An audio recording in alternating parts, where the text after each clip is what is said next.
Oh, snap! NBA TV presents NB90s. It's the NBA. Like he bought airspace. It went with the flow of Jordan. Back in the day. Don't ever underestimate the heart of a champion.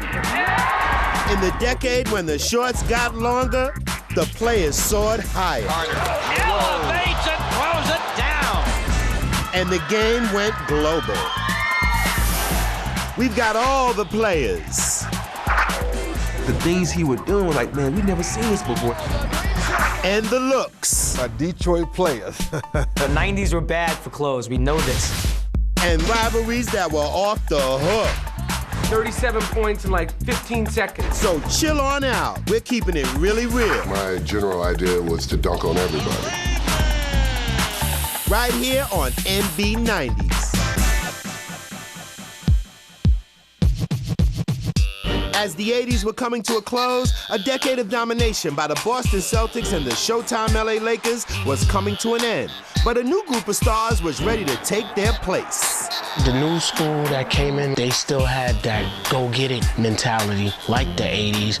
I mean, the shorts were tighter, of course. We all know that. Leg, thigh, a lot of knees. Then Jordan era comes in. Now we got these cool, long, baggy shorts. Everybody was cool, and everybody wanted to go to an NBA game. The TV coverage got better.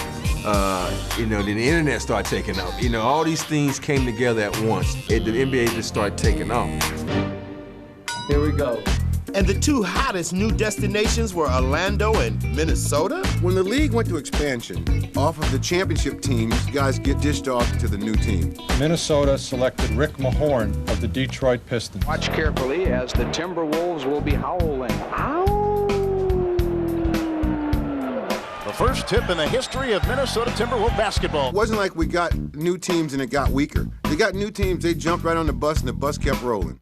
But it wasn't just a couple of new teams that were being introduced. It was a whole new style. When the Orlando pinstripes came out, they were nice. Those first couple years, we had the top jersey sellers. I didn't really care for the pinstripes, but I had to get the Shaq jersey. I had to get the Penny Hardaway jersey. When you big pinstripes, you don't look good in it. Shaq with pinstripes, Tree Rollins. It looked good from the front, but when they turned around, it just did not work. Pinstripes, it's good for some things, but not for Orlando Magic. Okay, thank you for coming. And thank you for coming. At the turn of the decade, the NBA got into imports who'd become household names. No easy feat considering the pronunciations. We had picked a lot of guys from different countries in that span of 3 or 4 years. Now we're used to so many, foreign guys, but at the time it was like, what's your name? He's going to wear number 12, and that's what I'll call him on the fast break. And how old are you? You're a rookie? You are what you wear, right, Vlade? He's getting rich because he don't speak English. You had guys like Vlade Divac. Here's a guy that's 7 feet that can do things that, small forwards do. 3-on-2 break. Look at Vlade. Like, whoa. Sarunas, Too Strong, Barcelonas. Yeah, he got a ham hock on that arm. Lefty, crafty with the dribble. Barcelonas, what a play to the hoop. A lot of people don't remember him, but definitely do your homework. The 90s, Manu Ginobili. Drazen Petrovic, may he rest in peace, rest in power. Hell of a ball player. Petro. Oh, my! He dropped 30 on me so fast, and I'm telling you, I got a hand in his face. I'm right up on him, and he was just like a machine. You always have this little ego, like, oh, he's foreign, he can't play. This is America's game. They can't beat us. The next thing you know, he's going around you. Petro. Nice move around Jordan. Sure was. To have these guys come in during that time was a beautiful thing because that helped the expansion of the NBA. NB90s Volume 1 will be right back. This is NB90s Volume 1. This is virtually impossible now. 1/10 of a second, touch it and get it up. Tucker launches it, it's gone! Yes, it is possible to shoot with 1/10 of a second left. When you think about how long it takes to get a shot off, if it's a home game, it takes as much time as it does for you to get the shot off. If it's an away game, you never get the shot off. So what's the question, really? Now the question is, can a human being physically shoot the basketball in 1/10 of a second?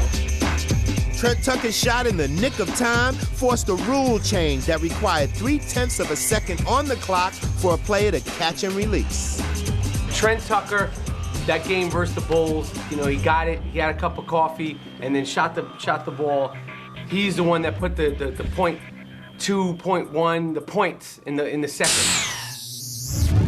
Time was not on the Bulls' side in New York, and they still had not solved their puzzle with the Pistons. You know, we were all rooting for Mike. We were wearing the sneakers. We was trying to see him come through the ranks. Chicago couldn't get past Detroit 3 years in a row. One of the best teams ever. That's the team that put Michael Jordan on his... Yeah, the Jordan rules. Knock him down. Jordan clobbered, and the Pistons want to make Jordan pay. They would knock his shoes off, and they would all surround him. What? Remember they knocked Scottie Pippen? Oh, and Lampier taking a shot at... Dude, they knocked him out. They made him cry. It's kind of like growing up with a bully on the street. I think that if those guys played now, they'd foul out in a quarter. Jordan really had to raise his game, and you see it on his face. Like, next year, I'm coming back, and it's gonna be some serious stuff going down. Yeah, the Pistons were coming out of the East again, but out West, Portland had blazed their own trail to the finals. Oh, Rip City. You got Joe Kersey, you got Terry Porter, Duckworth, and Clyde the Glide. Drexler with the ball behind the back, dribble up and in. He scores! Drexler in one lane, Kersey in the other lane, and then Porter coming down the middle. They could fly, they could score a lot of points. The Trailblazers in the early 90s were just a really fun team. If you want to know about the Portland Trailblazers, all you need to do is look at the rap song they did. Rap City, Portland, Oregon, USA. But do you remember that? When they had the thing? We're the Blazers and we love to play. That crowd in Portland used to go crazy and go wild. We hate going in there. They were one of the teams that no one wanted to play, and simply because of one guy, Buck Williams. He was like their enforcer. There are no enforcers anymore now in the league. Blood now coming out of Buck Williams' eye. I was so young when I came to the NBA, and he was just like the strongest man that I had ever met. I didn't fear playing against anybody in the NBA, but when I played against Buck Williams, he made me think about playing against him. Nobody ever could question the talent. Probably should have won a couple championships. The Blazers had their shot, but they had their hands full with the worm, Dennis Rodman, who turned out to be the 1990 Defensive Player of the Year. Back in the day, Dennis Rodman had short hair like mine, no tattoos, and he drove a truck. I have no negative things to say about Dennis Rodman other than he just gets on your nerves as a player. Offensive foul. Rodman, who was my toughest competitor ever. That's what Dennis does. He does it better than anybody in the league. I knew that you could count on him playing hard. You couldn't count on him to make a free throw, couldn't count on him to comb his hair, but you knew he was going to come in and go hard for you, and that's all you want. He wanted to win, and he wore his passions on the shoulder and crying after he won Defensive Player of the Year. I wanted this one so bad. As a Detroit fan, you know, I loved it. Yeah! Hard work, baby. Hard work. That's all it is. Hard work. The future Hall of Famer would win his second straight title in Motown as the Bad Boys ripped through Portland in 5 games with Vinnie Johnson playing the hero. The microwave, Vinnie Johnson. Vinnie Johnson, he was, in fact, the microwave. He was so hot. He had the green light, the ultimate green light. When he came in, he was shooting. And you always thought every shot he took was going to go in. And pretty much they did. Vinnie Microwave Johnson came in, red eyes, came in and shot that ball like it was like, who is that dude? Vinnie puts up a 14-footer. DJ scores! The Pistons are winners and still champions of the world. After winning the title in '89, the Pistons came right back, and so will we, right after the break. You're watching NB90s Volume 1. In 1991, the league got a new partner that had fans singing a different tune. The theme music to the NBC was the stuff when you in the kitchen trying to get that snack and it's When I hear that music, it's time to get ready. Basketball's on. There's no better feeling to wake up on a Saturday or Sunday as a kid and hear that music and just know it's like, all right, we're locking in. It just got you all fired up. And the game always delivered. I don't know what could have been better. You know, it's like, this is the best of the best. I was there. Now, I know that your goal is to win an NBA championship, but it had to feel nice to go through the Chicago Bulls finally. Oh, hell yeah. You'd sit back and you'd have your hoop dreams. For me, I'd have my hoop dreams right in front of me. NBA Stuff. Check it out this fall on NBC. Welcome to the premiere of NBA Inside Stuff. Oh, man, Inside Stuff. With Ahmad Rashad. That's the one. I remember that one. It's like one of those shows that you wake up on Saturday morning and it's like, oh, man, I want to watch this instead of cartoons. Saturday morning, it don't matter if you played that night, you turn that TV on to tune in and watch Inside Stuff. It was just the Bible of the NBA. And a story that's sure to be a hot topic all season long. From day one, we knew this was going to be a hot show. Yeah, that was kind of when the NBA was really exploding media-wise, and they kind of turned that show into like an Entertainment Tonight style. It was fast-paced. You got a chance to see sides of athletes that you never saw before. There you go. See, that was easy. Back in the day, you weren't really a star unless you were on the show. One of those shows as a kid that you just said, I hope I get a chance to be on Inside Stuff. When I first got featured on it, I was so happy. Have you always been that type of player?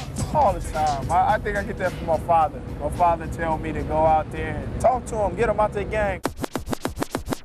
It was cool. It was like, man, I get to see these guys off the court. It was more than just basketball. You know, Ahmad interviewing these guys. Boy, Ahmad used to have it going on. He used to have it really, really going on. This is a guy that we all kind of admired from when he played football. He was a great dresser.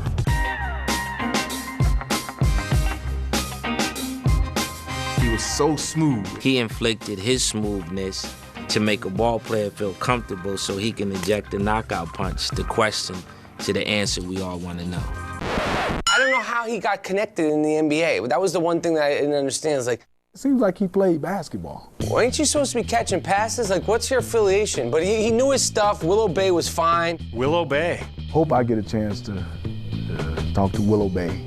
I don't know if you're going to You're the man. I mean, you're like the hair god around here, right? Listen, somebody, play some defense. This is the Inside Stuff now. I like that show. I'd VCR it. And that's the Inside Stuff. In Denver, the Nuggets were running at altitude with attitude under new coach Paul Westhead, and the star of the show was Michael Adams. Adams, that gives him 50 points. Amazing. Michael Shorty Adams, no doubt. Little Adams, the three-point man. Throws it away. Adams three-pointer, good. If you chopped off his right arm, he's still going right. Michael Adams. Barkley picks him up and drops him. Annoying if you weren't a Nugget fan. Just all over like a little net. You just can't get rid of the guy. And then he shot the ball with one arm. Steal! Adams for three! Hey! Oh! All little men needed someone to look up to, but at eye length. The Nuggets played at a record-setting pace, which occasionally benefited the opposition. Here comes Skiles front court. Skiles the little jump shot is up. It is good! Scott Skiles with his 30th assist for the night, and that's the new NBA record. 30 dimes. Damn.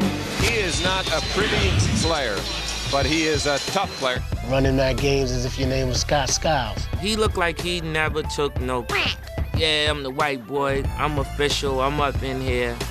Blase ski, and I got hot. Great handle. You were gonna get the ball as long as he was running the squad. Fans at the Hive in Charlotte were buzzing during All-Star Weekend when they caught a pair of legendary performances. Craig Hodges, it's good memories. I'm telling you, he loves that corner right there. He's going to make 4 out of 5. Maybe you, 5. You and he had something going here. He Come on, loves maybe that 5 corner. for 5. He loves Yes. Yes, sir, Craig. Haven't missed yet. Money ball. Money ball. Put on the show, Craig. Fans have been waiting for this. 12 in a row. He's not even looking at the ball to pick it up off the rack. Sheesh. He's hot. Look at this. This is unbelievable. Unbelievable. Oh, Miss. Crazy. Back in the day, I didn't know they could shoot like that. He could shoot with his eyes closed, similar to Dale Ellis. They made All-Star Saturdays a definite must-watch. Yo, it's time to jam. The slam dunk contest kept the crowd pumped up. Uh-oh, he going to his pump up. He's pumping it up. The infamous D Brown with the pump Reeboks made it really seem like that, made him jump in the air like that. The best product placement commercial ever seen in the slam dunk.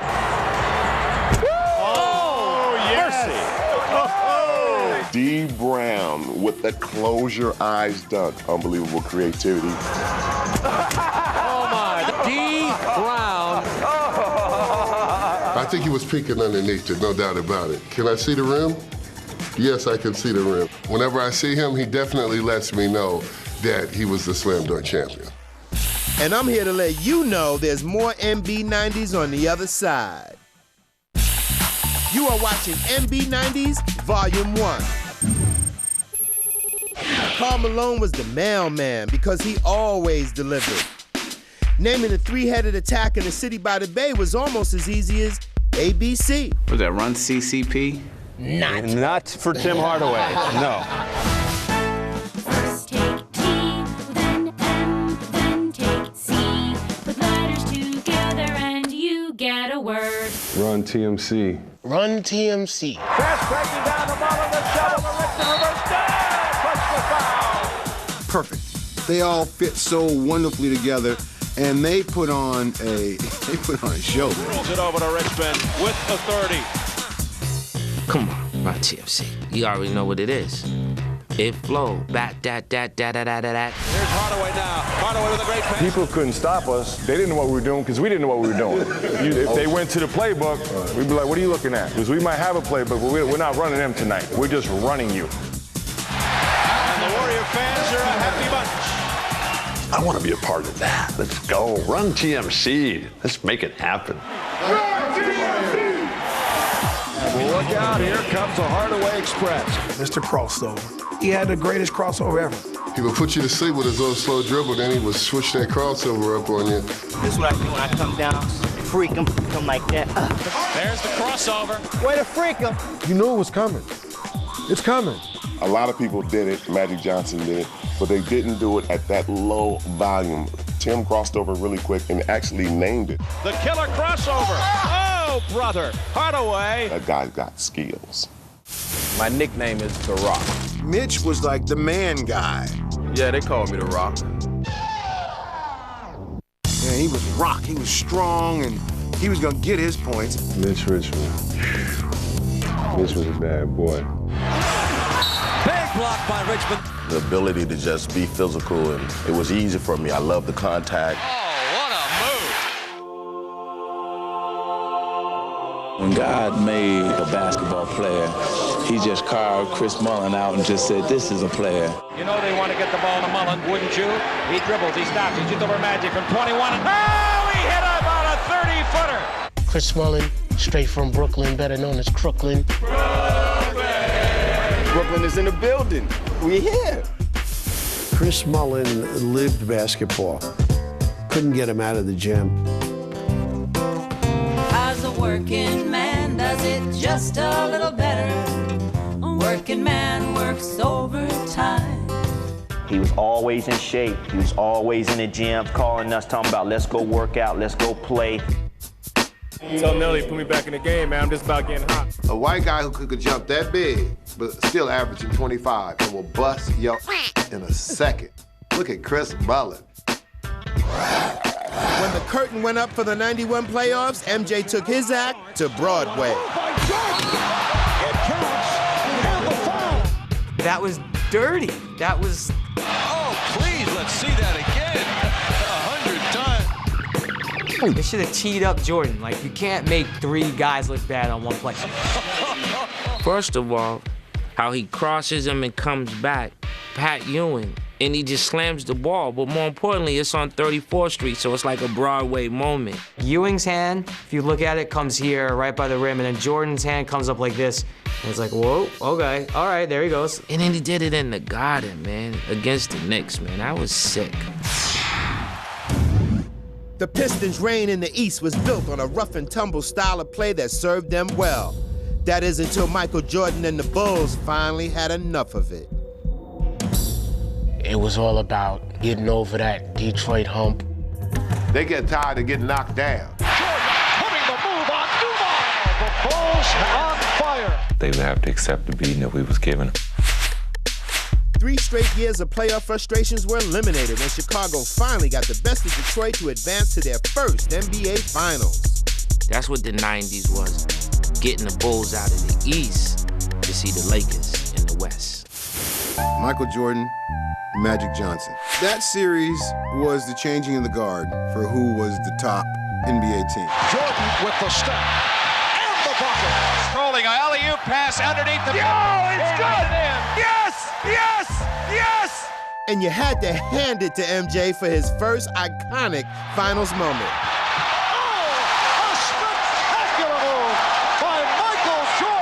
You know, we've seen it so many times. That makes it kind of fly is, it's the palming of the ball. One way, put it in one hand. Then he changed his mind, put it in the other hand, and decided to just lay it up. After soaring through the air and seemingly defying gravity. I ain't hating, but he didn't really have to do all of that. He just did it because he's Mike.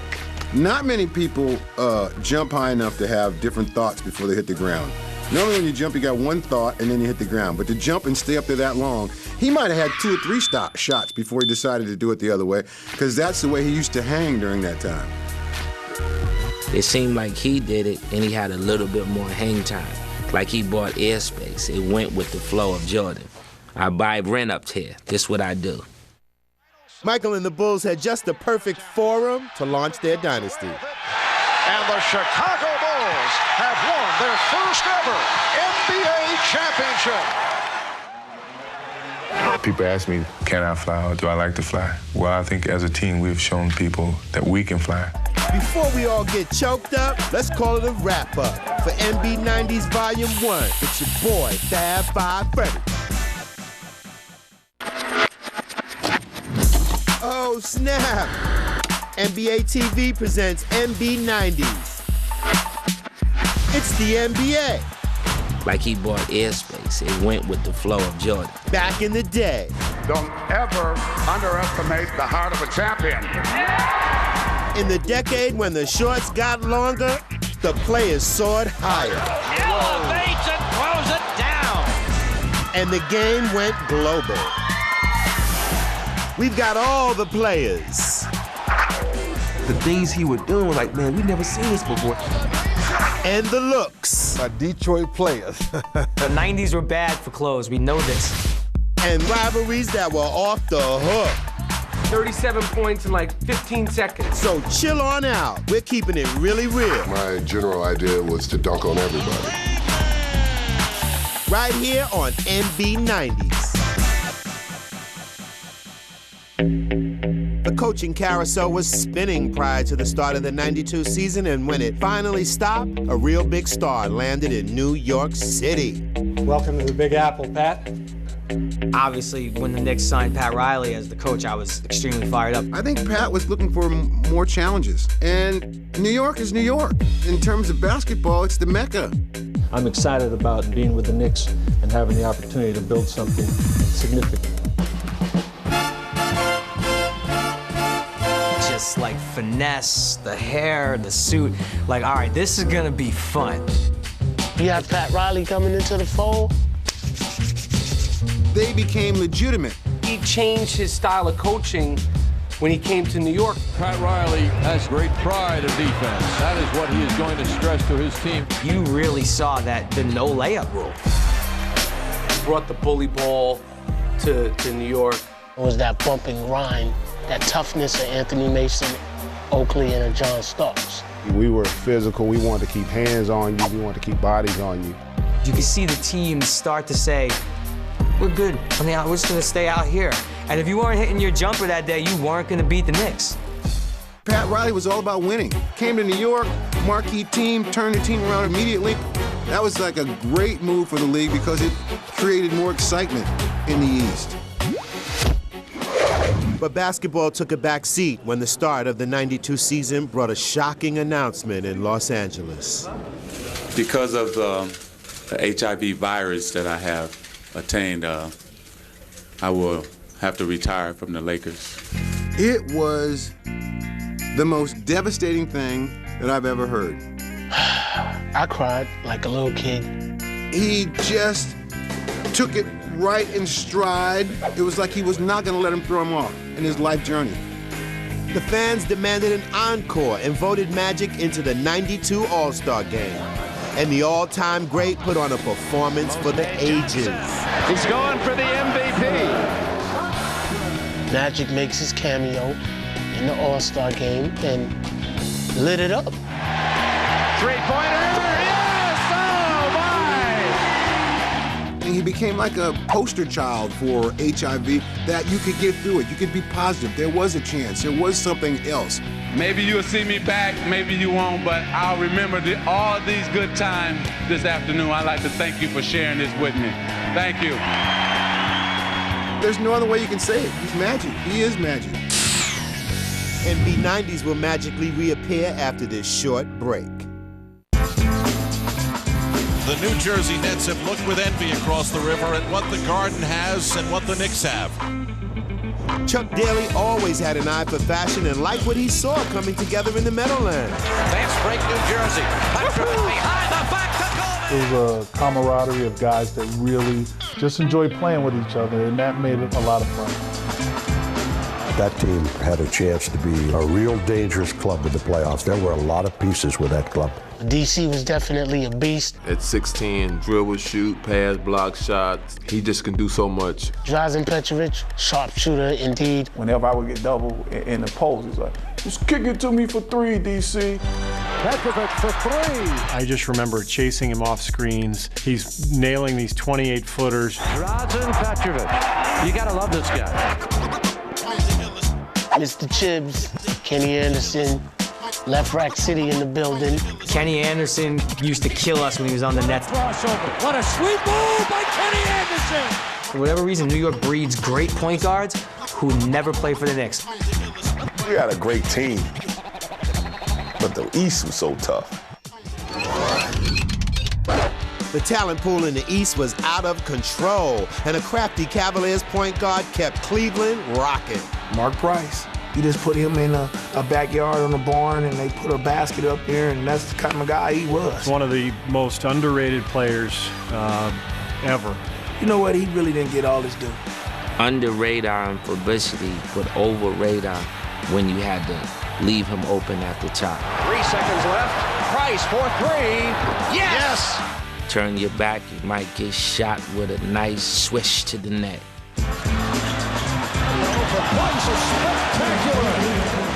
He could have been just like John Stockton, but I think that Cleveland team couldn't click. They couldn't get over the hump. Nah, they couldn't run with the Bulls, but the Cavs did send Larry Bird and the Celtics packing. Price again. He should be more famous than he actually is. He should be better remembered because he was a phenomenal player. If you don't love Mark Price as a member of your team, then something's wrong with you.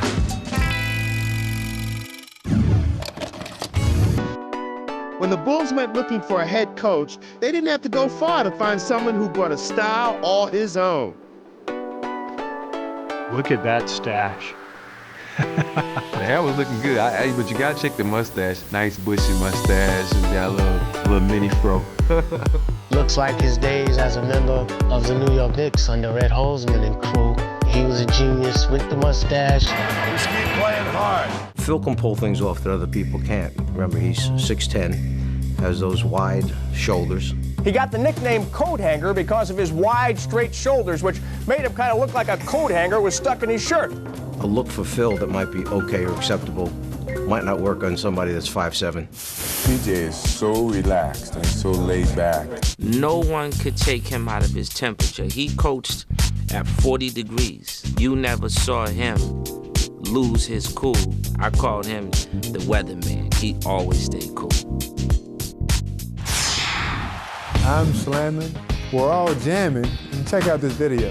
Drexler, he's open. He's Taking off from the free throw line, putting his heels up, dunking on you, and his finger roll was almost as nice as George Gervin. George Gervin is 100.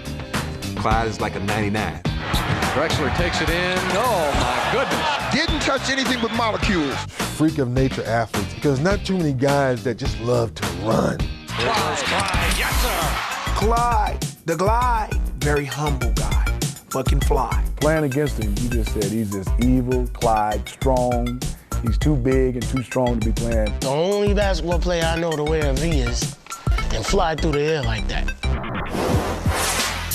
Clyde had his hands full when he ran up against Michael in the '92 finals. They did meet in the finals, and he didn't have a chance. Pippen back for Jordan again for three. Jordan for three, yes! He is hot. Woo! Jordan was just on fire that whole series. There's Jordan for three, yes! Michael indicating he can't believe it. It's my game. I love it. I love it. Oh, gosh, I can't remember. I can't believe I made that shot. You? That doesn't come out of your mouth. What comes out of your mouth, if somebody don't come over here, I'm going to shoot these all night. An NBA championship series record, 35 points in the half. They was a running team, and Chicago was a team that could do everything, and I felt sorry for them. The Bulls have repeated. Let the party begin.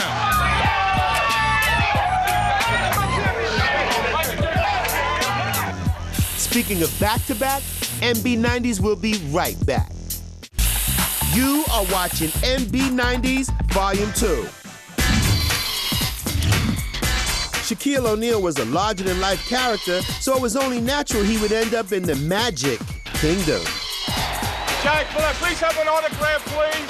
Shaq was like, Shaq was what the NBA needed. Shaq was absolutely what the 90s were about. Somebody young, someone big, a statue of life, rapping. Shaq Fu. Shaq Fu to return. My next smash CD. You know, Shaq understood the nature of the game, and he understood the nature of media. He kept the magic smile going, but more importantly, he turned every press conference into some type of award show acceptance speech. He never allowed nobody to throw him and make it more serious than it was. And before he ever stepped on an NBA court, Shaq's big break came on Inside Stuff. I said I want to do a story on him, and I want to play him one-on-one, just to see what he has. Hi, I'm Mr. Rashad here to see Mr. O'Neal, Shaquille O'Neal. I'm gonna show you what it's gonna be like in the NBA. You ready? Look at him, Rashad, all yoked up. Mar got that XL tank top on. He's got that, that Jackson 5 haircut too. Huh? Is that one? Is it make it take it? Is it make it take it? Come on out here, big fella. So we go out and we play. And I make a shot. And I start talking a little crazy about the shot, But Ahmad was antagonizing him. If you look at the tape, Ahmad was antagonizing this dude. Yeah, Ahmad was talking smack, and this is what I did to him. In case you haven't seen it, I'll roll it back right there. Well, give me your best. Let me see your best. Oh! Dang. Yeah, I'm all right. A lot of people thought that was staged, and I'm gonna go back again, and I want you to see how I landed. Check this out.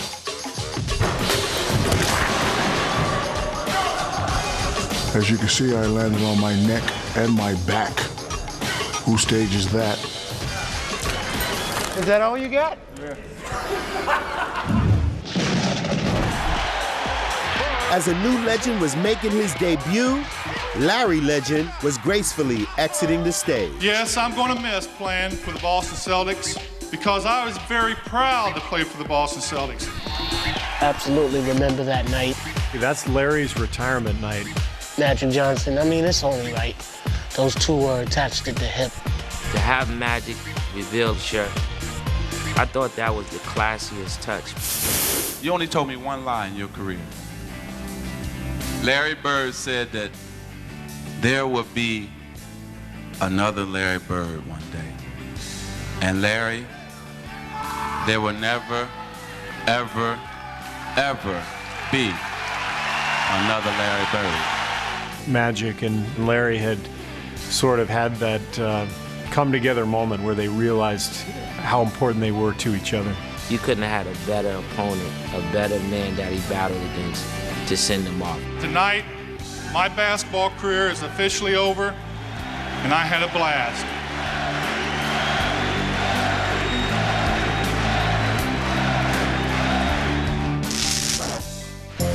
In 1989, Charlotte first saw their new team, but by '93, they were seeing something else. You also started to see this new generation of player start to come out. Larry Johnson, man, he should be a small forward, but his muscles made him a power forward. I think the 90s was that transition from you're a post, you're a shooting guard, you're a two guard, you're a three. Now you don't know. What are you? The guy could do anything and everything. He was one of the best athletes that we've ever seen. Just a stud, man. The muscles. Barkley. No pain, no gain. Malone. Gotta work on the guns right here. The antics after a dunk. Larry was fly, man. I think he had the gold tooth. Yeah. First go to in the NBA. The gold tooth, the part in the middle of his head. He always had the crispy cut, very low, Caesar-like, maybe about a 2 on the clipper. I mean, he was definitely a character, but a great character. LJ was on a roll when he was cast in the most unlikely of roles. Grandmama. Grandmama. Grandmama. Grandmama 6'5", 250, man. It's a big grandmama. There's not too many guys that feel comfortable putting on a dress and that wig in the first place. When he became Grandmama, then he was bigger than basketball. There's a new granny in town. Grandmama. And then put Charlotte on the map. To Johnson at the buzzer, it'll count. They had a really exciting team. They had Muggsy Bogues, my main man. They had Larry Johnson. They had Alonzo Mourning. Small, medium, large. Another formation of the trifecta. Ultimate fan person in Muggsy Bogues. Go, Muggsy! I gotta go for it. You had the creativity and the intensity of Larry Johnson, and then the focus. Bring your hat every night of Lonzo Mourning. Mourning over Ewing! Man, Charlotte was on fire. This is for the win and the series. Mourning for the win! That's the year they beat Boston, and they went to the second round. They had trouble because they met the Knicks, and I was on that team. So my boy Oak shut it down, but we'll pick it up on the other side. Hey yo, welcome back. MB90s Volume 2 is in effect. In the conference finals, the Knicks looked at ease running with the Bulls and served up a stark new reality for the champs. Bulls have all they can handle here by the New York Knicks. Starks goes baseline. Oh my goodness! Oh my goodness! Oh, what a play by Starks! It was as exciting of play that you will ever see. Here's a guy that was bagging groceries. Here's a guy that for his entire career they told him he couldn't do it. The dunk, John Starks. And we used to always argue about this picture right here. It's the dunk on Jordan. But if you really see it, it really wasn't on Jordan. He didn't get dunked on. He didn't even dunk on. Like, yes, he did. It just so happened Horace Grant got the worst of it. Even if he didn't dunk over Jordan, it looks like it. It was close enough. And it was like, yeah, we Jordaned you, Jordan. I mean, it was a great moment, but again, it went nowhere. It went nowhere. When they went to Chicago, Michael went off and the series was tied. He has 50. Michael Jordan with 50 points. You about to make me cry again? Plenty of time on the shot clock, down to 10. Ewing for Smith. Smith. Strip, Smith. Stopped again by pump fakes, pump fakes, pump fakes, pump fakes, pump fakes, pump fakes. Shoot the damn ball! Dunk it! It's crazy. I want to cry right now. I cried after that Charles Smith play. It's game 5 in the Garden. You win that game, and I'd like to think that you're on your way to the finals. You finally beat Jordan. It just doesn't happen. You win the first 2 in a row, and then you lose 4 games in a row. And it is Chicago going on to the NBA Finals. We had a lot of highs, but even more lows. Those Knicks Bulls series, they were crushers. In Philadelphia, Charles Barkley apparently had his fill of losing. You want to stay with this team? I just want to win, man. I just want to win. Charles going to Philly to Phoenix, he was going to get a title. Now he's in the perfect position. He's got teammates around him. 3, got it! Big shot by Marley. Is that Thunder Dan? Thunder Dan. The thunder makes me shake. A shooter, took it to the basket. He could do it all. For Thunder Dan. He's the first guy I ever saw modeling without a T-shirt as an NBA player. Just doing it. Thunder Dan. He got the lightning strikes behind him. Kaboosh, kaboosh. Thunder Dan. They also had Kevin Johnson, and Kevin Johnson was one of the great point guards in the league at that time. What a shot! You know, if you mess around and let that little dude down there in the paint, he would dunk on you, and he didn't care who you were. This is a huge effort by Kevin Johnson. Ooh. In your face! Oh, God, this was gorgeous. Kevin Johnson, the mayor of Sacramento, dunked on Hakeem Olajuwon. Kevin Johnson! Oh, my! He just tilted his body and almost cuffed, oh, God. You'll be seeing that on your local newscast. Kevin Johnson.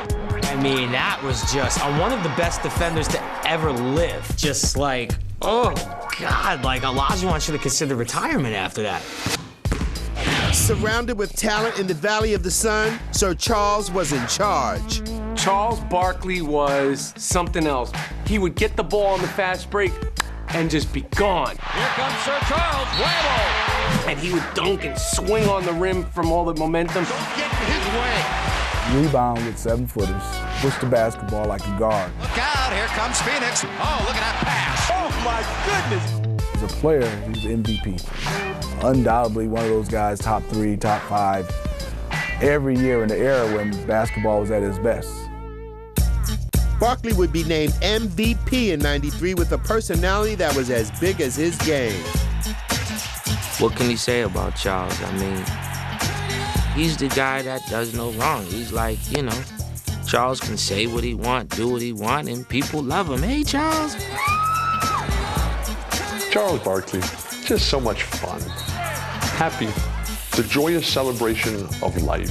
Wait a minute. What's going on here? Some fan ran out on the court, and Barkley's getting some smooches. And the great thing about Charles is that he always had fun doing it.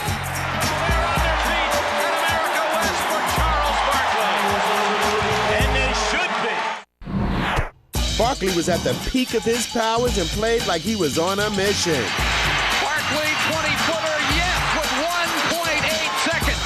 Charles Barkley. Nothing personal. I don't mean to brag, but can't no one person top me. Barkley scores! Superstars come to play in big games. And the Phoenix Suns are in the NBA Finals. That was the time that they realized they really had a chance to win a championship. We are the best team in the world. Let's go, baby. Let's win it, man. 10 seconds to go in the shot clock. 15 in the ball game. Michael will take it. He's fouled. He scored! Michael Jordan shot the ball 43 times. Damn. Charles, played well. He's going to be icing his elbow, too. And they took the Bulls down to 6 games. Oh, what a move. Barkley with the spin. I remember Charles telling me that God told him that they were going to win. God want us to win the world championship. I don't know if I go that far, Charles. No, I talked to him the other night. That never happens. It's Chicago's game to win or lose. They put 14.1 seconds up. Suns lead by 2. They're going to put the ball in Michael Jordan's hands. You got Michael. You keep him out of the middle. They want Michael to get a full head of steam. Try to keep him in Bulls kept bringing people, some people bring a rabbit out of the hat. They kept bringing people out, and this time it was John Paxson. Paxson going for the win. Here's Paxson for three. Paxson. Yes! Yes! Hits the three. And I don't think people realize what Paxson meant to that championship game. Paxson actually put them over the hump in that particular game. The Chicago Bulls have won 3 straight NBA championships. That final series was one of the best playoff series I've ever remembered watching. This is the Bulls' 3rd in a row. They are now the Trip Bulls. As the Bulls make it 3 in a row, it's time for me to go. For MB90s, I'm Fab Five Freddy, and I'm gonna catch you on the rebound.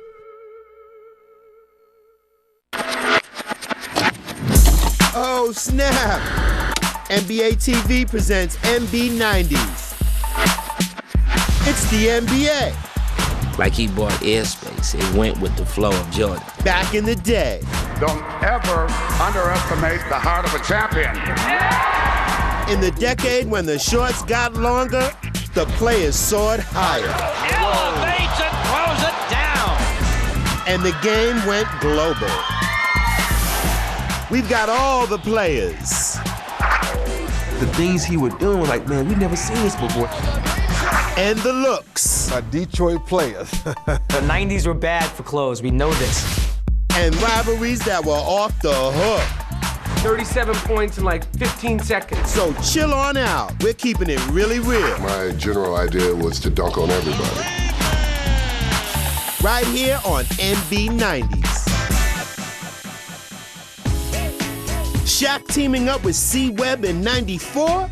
Things were about to get crazy in the East. Ladies and gentlemen, I'd like to report a trade.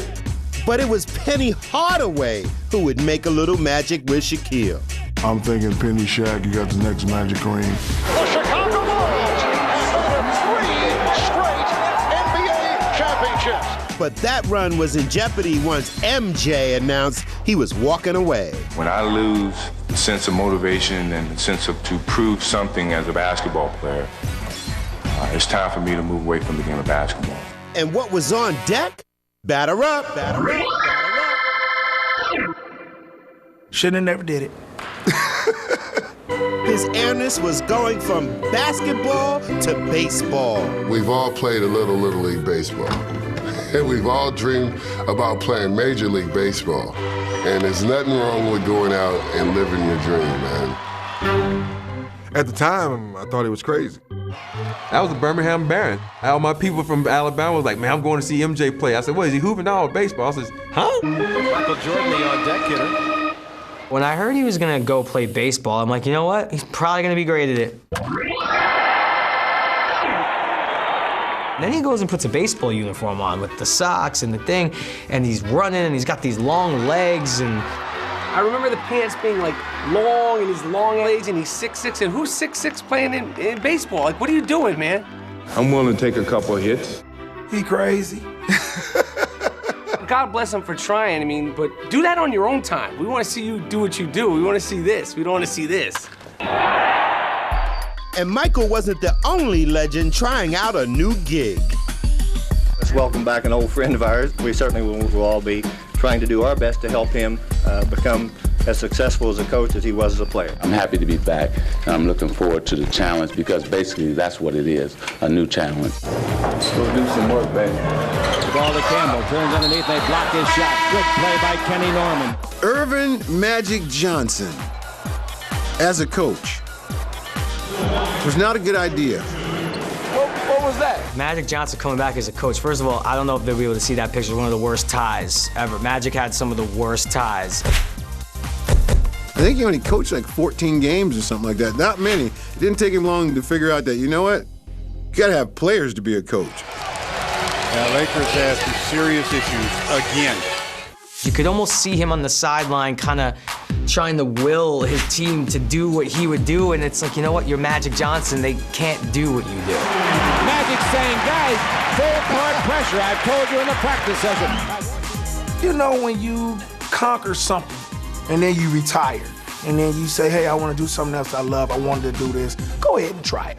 You're not wearing your uniform under this, too. No.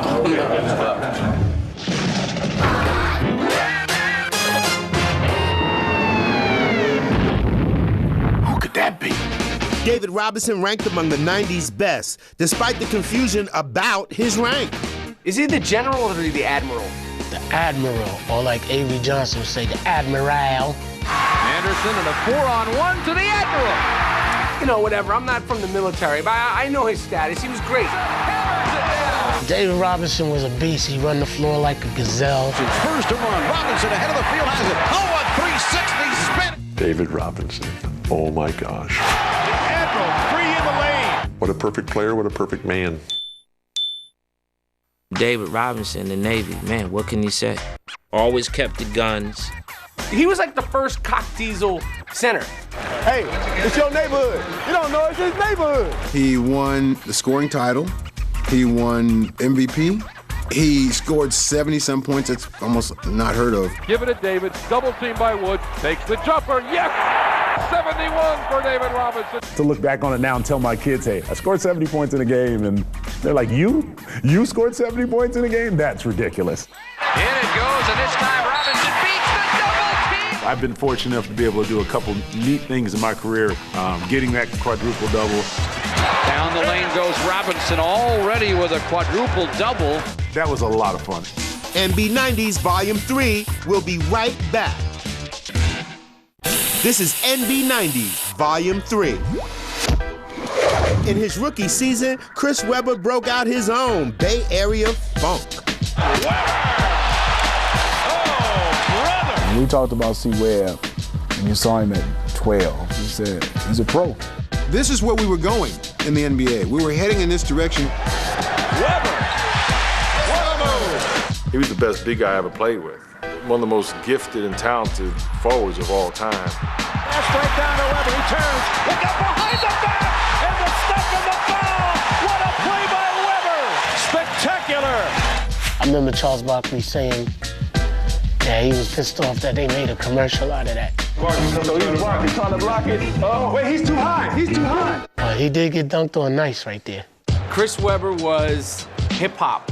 I called Chris the shoulder man. Everything was here. Like when someone danced, they dance like this. When he ball, it's like this. Let's it fly. Oh, what a rebound by Webber over Mutombo. Everything is here. That's my man. He could almost be a new addition the way he be moving. And I like Chris. Smooth. He's got the biggest hands, and like he would catch everything. Like you throw him the ball, he'd be like boom, boom. He never dropped anything in the post. It was like, yeah, come double me, come double. We'll put this ball out here like this. I'm gonna pick you apart behind my head, around my back, across my face.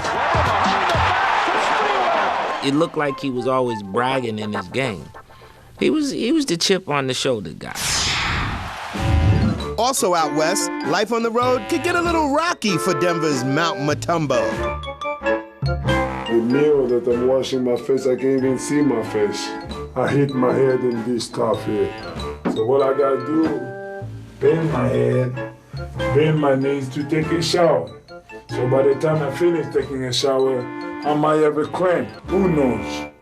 Man, there's night fly in my house, Smitty. Fade away. Mutombo comes out of nowhere. You will never dunk on Mount Mutombo. Mutombo, the mountain. Not in my house.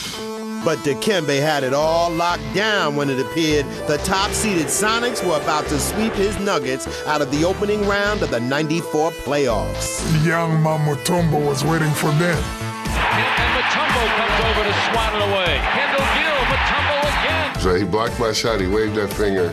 We were really going at it at that time. Payton, blocked by Mutombo. Gotta love Dikembe Mutombo. Denver upset Seattle 1-8. That's it. Mutombo embraces the ball. One of the great upsets in NBA playoff history. The most miserable day of my life, you know, when they beat us. I hate that picture of him laying on the ground, holding the ball up. I mean... When we won, I just grabbed the ball and I fall. I start crying because I just cannot believe we won this game. With the Sonics out, the Rockets' three-headed backcourt was ready for liftoff. Man. Vernon Maxwell was about it. Maxwell for three! You really didn't know what to expect with Mad Max. Kenny the Jet. The Jet. I don't know where that part came in the Jet because he wasn't that fast. Smith gets it off, and he hits. New York dude, killing us. Killing us, man. Kenny all alone, a three-pointer. Yeah! Kenny can score that basketball and run the show. And he still lets you know about it today, how good he was. Major League. What's up, man? What's up, man? How you doing, son? Boy, man.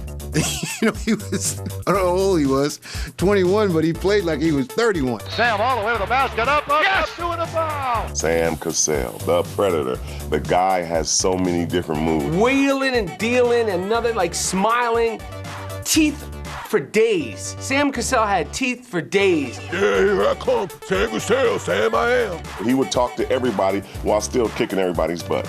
Man, that voice gets on my nerves sometimes. We have a name for him called a Raggedy Man. He just go out there and he just plays. Cassell was just a nightmare. Cassell came in and was just, wanted a ring in his first year apparently, more than anybody else.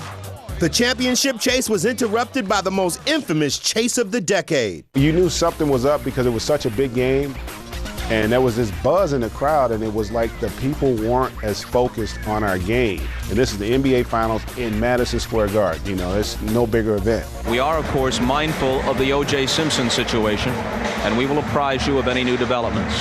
Man, this is like the craziest thing I've ever heard, but there's the game is getting ready to start too. You can't be cutting away so we can talk O.J. Simpson. We don't care about that white Bronco. Put the game back on. My goodness. The Knicks are going to be one win away from their first NBA championship in 21 years. But after the Rockets tied the series at 3 apiece, the Knicks had a Game 7 to forget. Starks again for 3. It's now 1 for 11. We had so many games over the years where Johnny had struggled to make shots or Patrick had struggled, but they made them when we needed them to. The Knicks don't get to where they were without Starks. Starks was having a good finals up until that moment. Starks again for 3. Starks is now 2 for 17. I was the only one in the old Summit in Houston with my John Starks jersey like this, playing myself. You know, listen, we all wish it had turned out better, at least all the Knicks fans and the Knicks players did. We were close. We were close to winning. That was the year I said to myself, Patrick is gonna do it. And then it all happened. Olajuwon, beautiful move. He'd have you doing, like, he'd have you spinning around. Certain games he was just giving Pat the business. It's almost like Patrick was out there guarding Iverson or something. Long lob down court, open Olajuwon.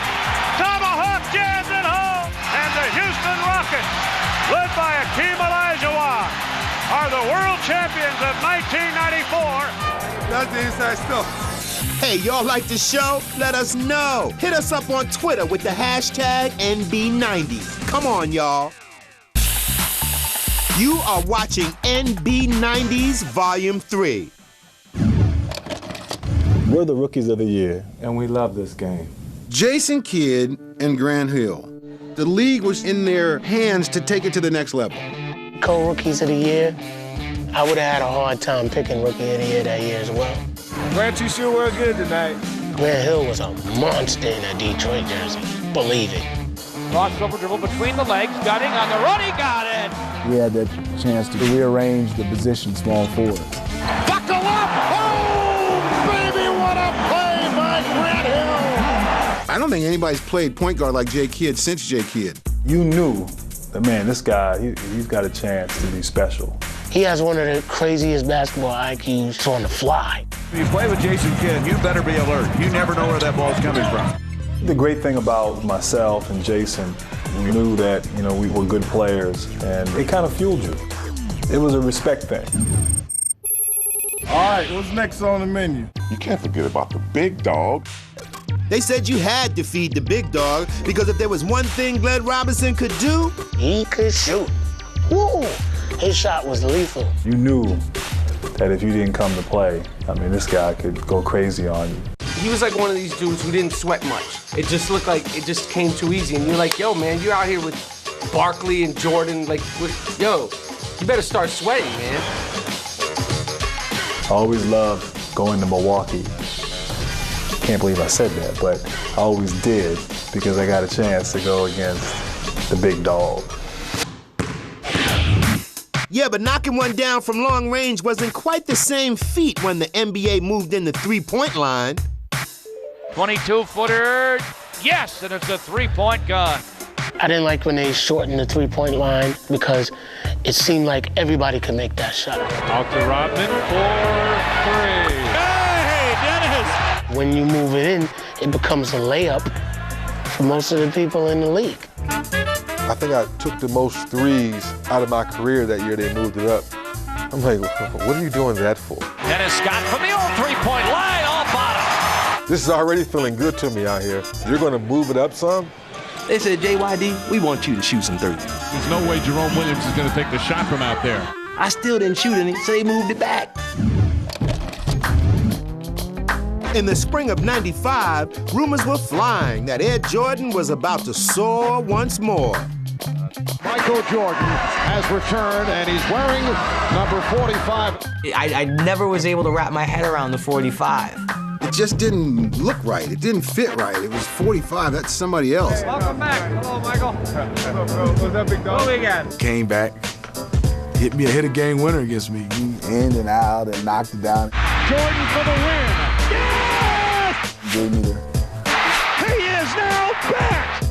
It was like bittersweet because you were glad he was back for the NBA. They're on their feet. They love it. Even if you wanted to kick the Bulls, but you wanted to see Jordan do his thing. Yeah, and just 5 games into his revival, Michael took the Great White Way by storm. Starks plays Jordan better than anyone. You wanted Starks to lock him down, but just don't say anything. Don't agitate him. Michael Jordan, who is now deep in conversation with John Starks. You got a rusty Michael Jordan. If I'm ever going to talk trash, this is the time, right? And that's all he really needed was just some trash talking. And it's like, okay, I'm back. He was doing everything. Duncan, running, shooting. The whole package was there. He loves to play at Madison Square Garden. Put him on stage and you're going to get these kind of performances. He came back and lit us up. 55 points for Michael Jordan tonight. I love John Starks. He was such a great Knick, and he loved taking on all challenges. But just do it quieter next time. Like, yeah, I feel you, Mike Rap. MB 90s, we'll be right back after the break. Shh. In 1995, 6th Man of the Year Anthony Mason was a building block and a fan favorite at the Garden. Anthony Mason, wow. Anthony Mason is a true 90s basketball character. He's like 6'6", a muscle-bound point forward. He would handle the ball. He was a freak. I mean, 6'6", 275 point guard. Should have been playing middle linebacker for the Giants or the Jets. And he had this low handle. He was wanted to be a guard, but he also was like, I also want to do pull-ups. Yes, he was the first player that, in the history of the NBA, that used his head as a billboard. He had like these crazy like designs and quotes and I don't know what, like barcodes and like messages to like, you know, other planets, you know, in his hair. Anthony Mason was a scary looking dude. He was a nice guy, but man, I'm telling you, when he he stared at you, it's like, man, he looked like he could like eat your head off.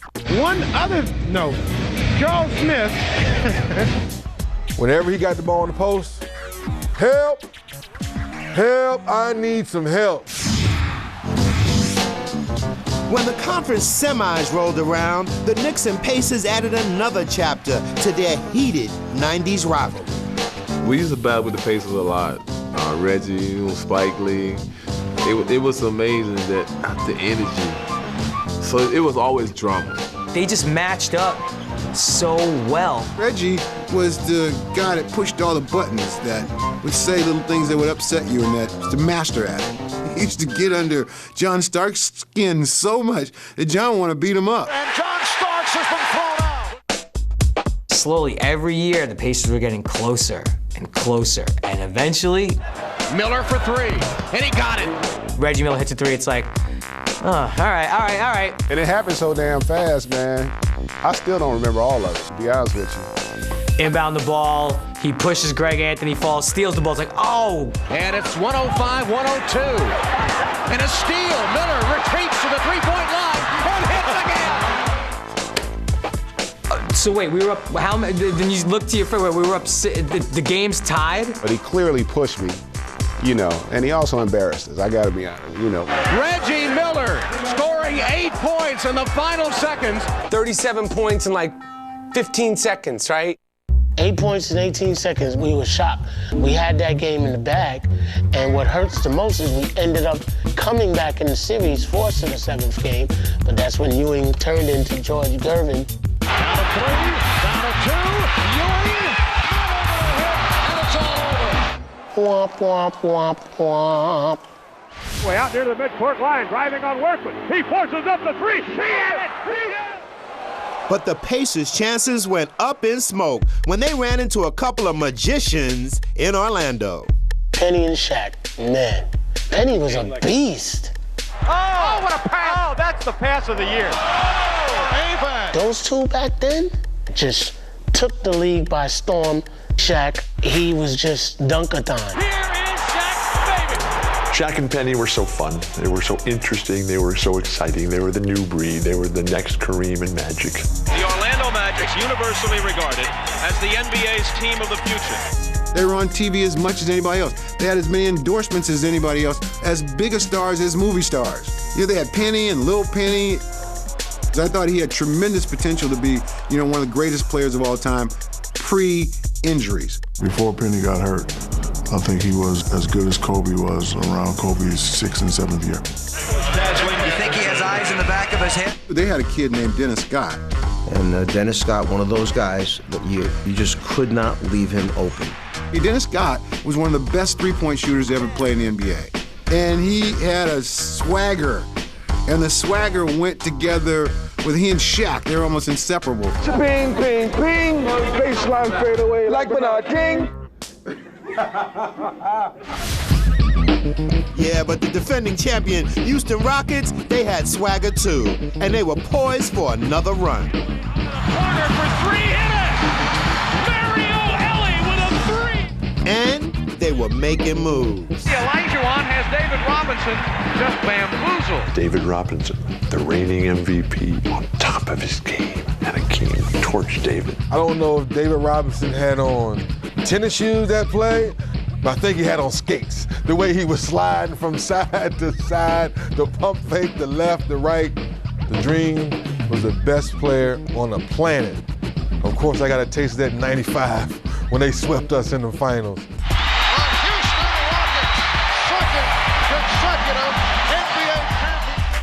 That was really the glory years for Houston in the middle of that decade, winning back-to-back titles. Clyde had just come from Portland, back home to Houston, and back home to play with Hakeem, where they had played in college together.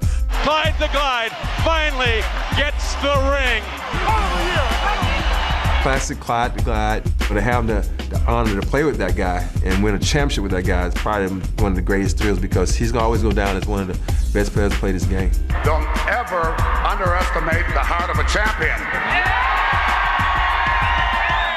Nah, never, Coach. And I'm Fab Five Freddy, and that's it for Volume 3. Oh, snap! NBA TV presents NB90s. It's the NBA. Like he bought airspace. It went with the flow of Jordan. Back in the day. Don't ever underestimate the heart of a champion. In the decade when the shorts got longer, the players soared higher. Elevates and throws it down. And the game went global.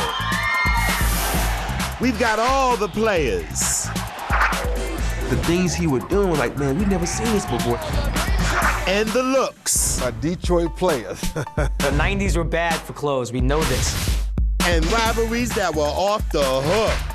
37 points in like 15 seconds. So chill on out. We're keeping it really real. My general idea was to dunk on everybody. Right here on NB90s. In 1995, the league expanded to Toronto and Vancouver. In Canada, the NBA was off the charts. because the kids loved the uniforms. The mascots were off the chain. Vancouver may be one of the most beautiful cities for sightseers, but watching the play of the brand new Grizzlies was often unbearable. I love Vancouver. I love the people. And we were just really bad. It's just been an awful, awful night. That's terrible. The losing may have frustrated the players, but the fans were too polite to complain. Or maybe just too tired. I think they lost all their energy yelling for the hockey teams. And you kind of could feel it as you're playing in Vancouver. They're like they're witnessing an experiment or something. Yeah, the experiment only lasted 6 years as the Grizzlies eventually migrated south. You know that old saying when you think about the good old days? That's exactly how I remember my life. So I don't remember a lot about the Vancouver Grizzlies because those weren't the good old days. But up in Toronto, there was a different feeling in the crisp Canadian air. And it all started with the Raptors' first ever draft choice who had an inside track to inside stuff. He's the #1 pick of Toronto. Great shooter.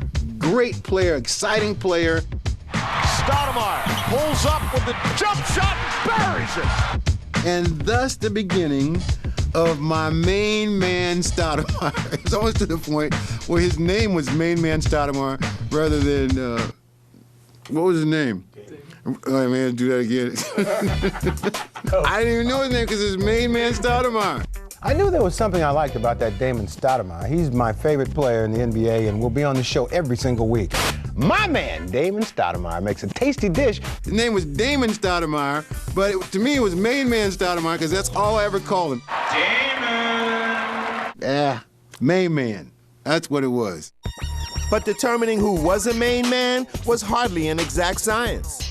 We always wanted to watch. We wanted to see who his main man was this week. Who is your main man? Well, see, there's a difference. See, there's a main man and there's a main man. That was the fun part because everybody was Ahmad's main man. That's because you're my main man. No doubt. See? Main man. Now, this tells you something about my man Shaq, not to be confused with my man Tyrone Muggsy Bogues, him and my main man, Terrell Brandon. Oh, man. I had some main men, boy. Phil and I have complete confidence that this is going to work out extremely well with Dennis Rodman. By the middle of the decade, the Chicago Bulls had gone through a 2-year title drought, but things started to change when they hooked the worm. One of the biggest coups in basketball during that time was Dennis Rodman being brought to Chicago. Good old number 91. I loved Dennis as a teammate.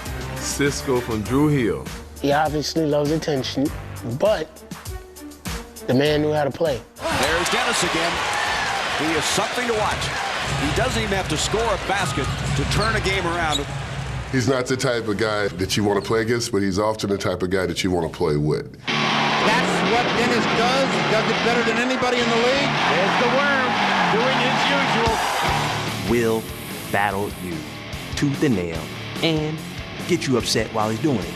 Say things to you, blow in your ear, look at you, maybe a little bit childish and funny at times.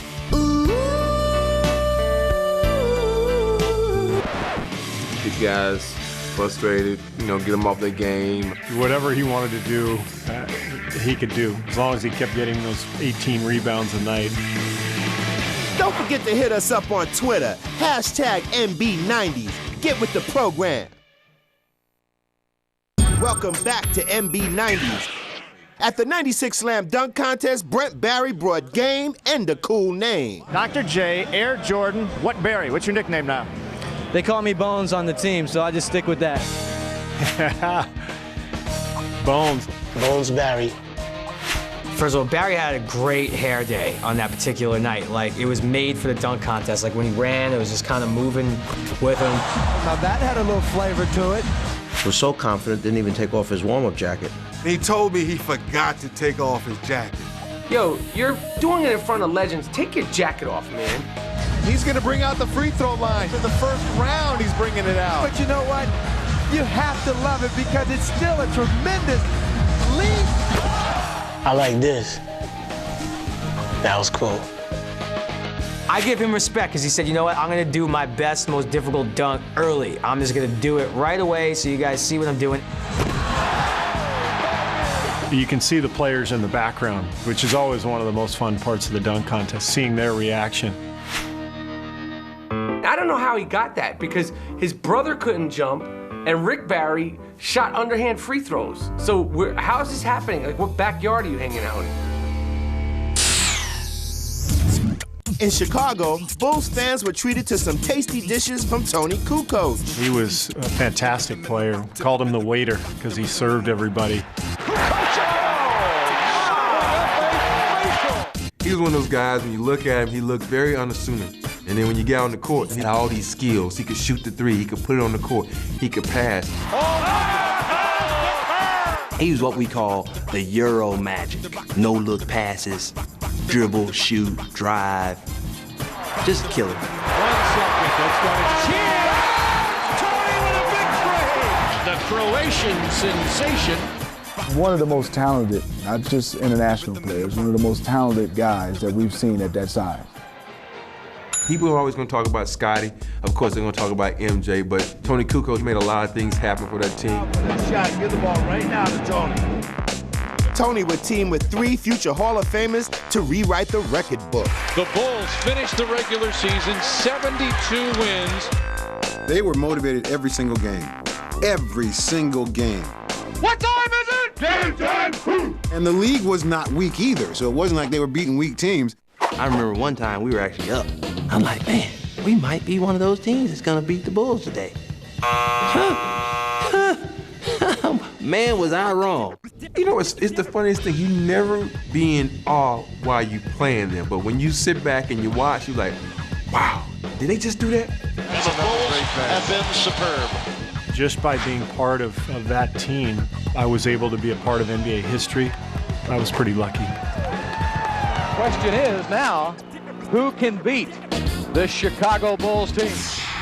Do your thing. Do your thing. Well, out west, the Seattle Sonics were making noise, led by Gary Payton. They call him the glove so quick. The glove! The glove. Do your thing. We coming, dog. Tattle.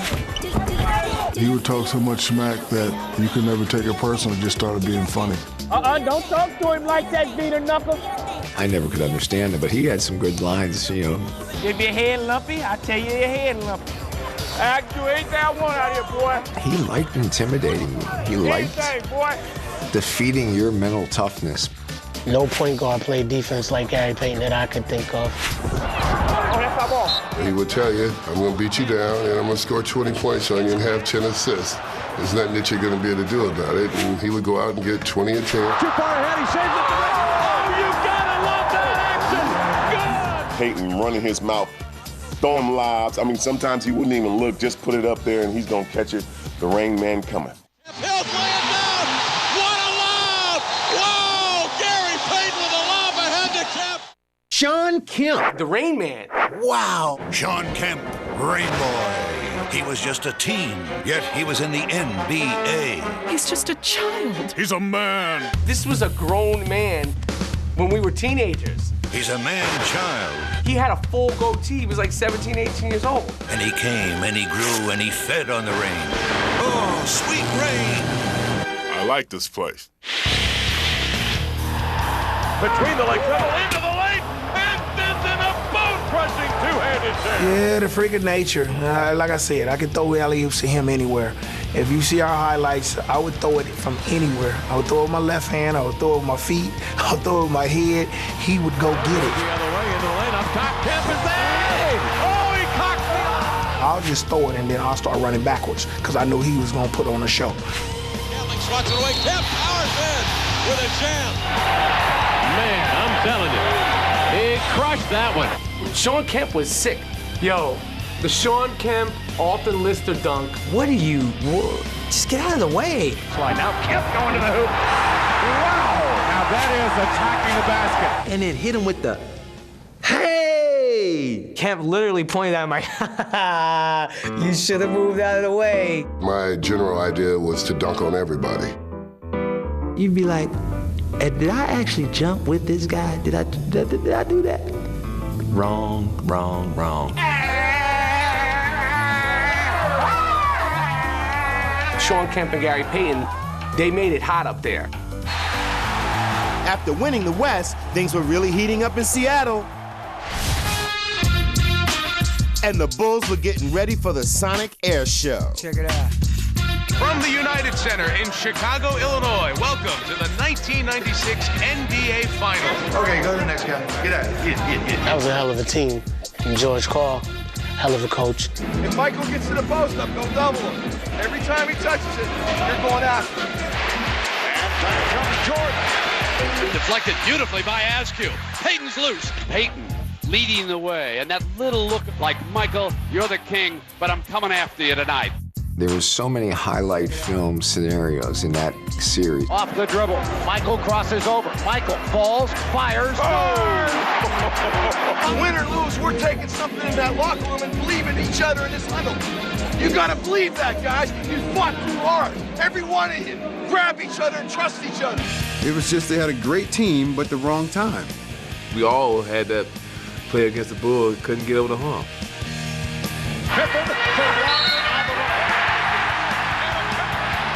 After a 2-year absence, the Chicago Bulls have regained the NBA throne.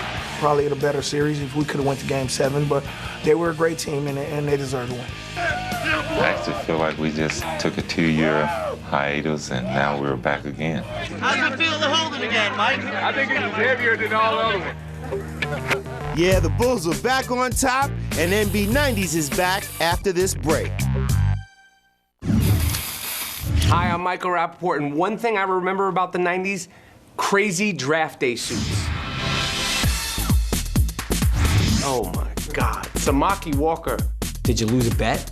The Superfly hat on, too big. Is that cowboy hat? Just tripping, all white everything. Why go like white suit, cowboy hat? Like it just didn't fit, like go full cowboy. Kobe being Bryant came in, he was like, yo, I'm gonna hook it up. I'm like a businessman, but I'm also like, you know, I'm in the mob, so I'm gonna have like, you know, the weird collar. I don't even know what that's called. Like when the collars like come together. You're 15, man. Bonzi wore a suit wedding dress to the draft. Like he needs like someone to hold the train.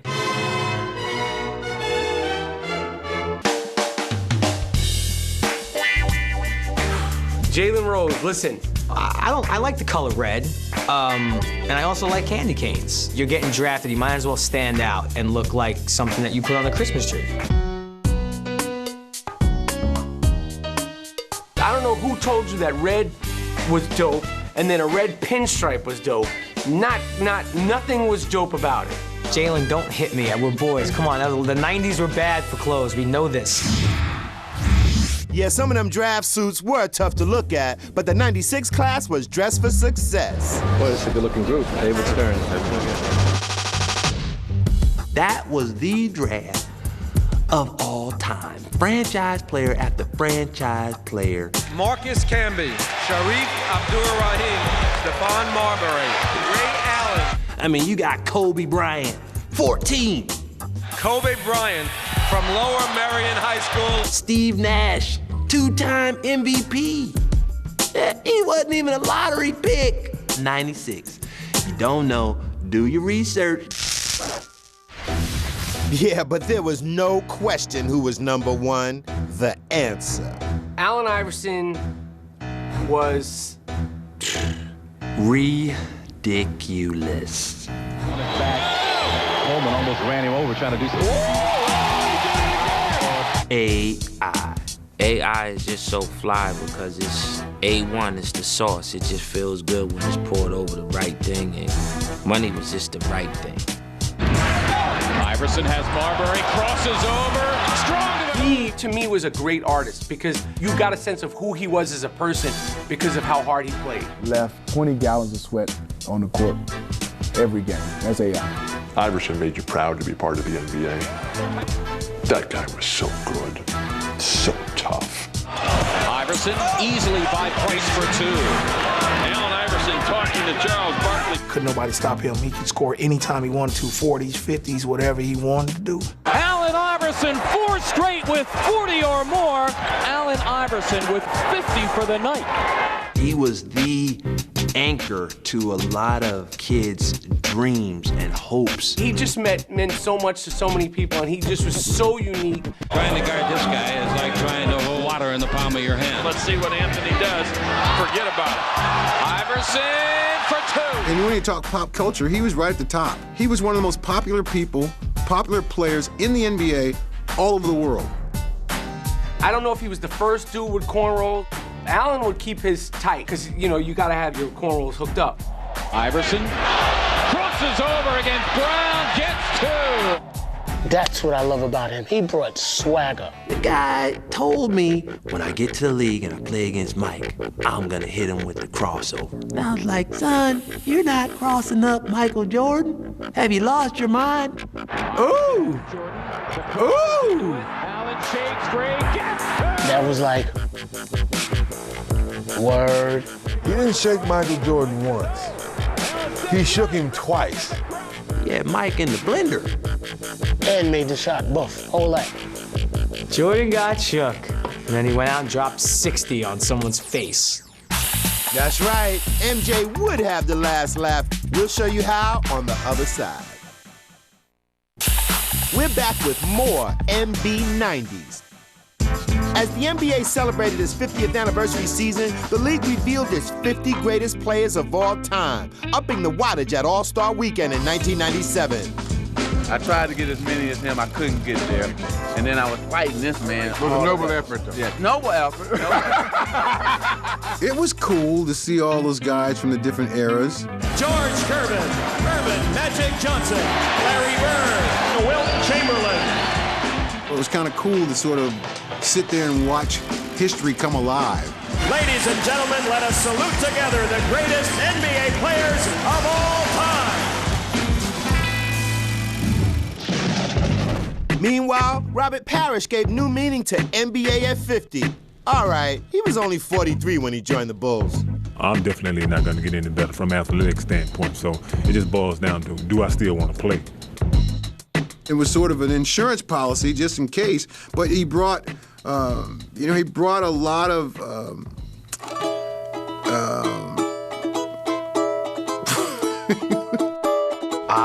the Chief.